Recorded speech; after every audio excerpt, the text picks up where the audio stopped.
So I'm going to show you how to change your battery in your Honda key fob.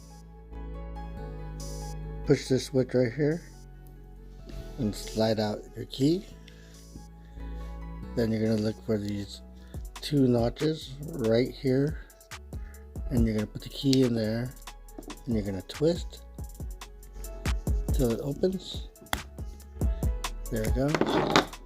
Now you can pop it apart. Open it,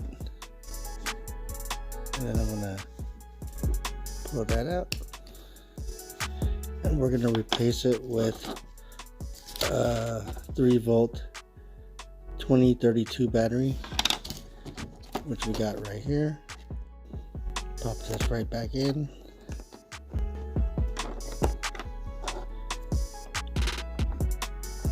Line this up and snap it back together.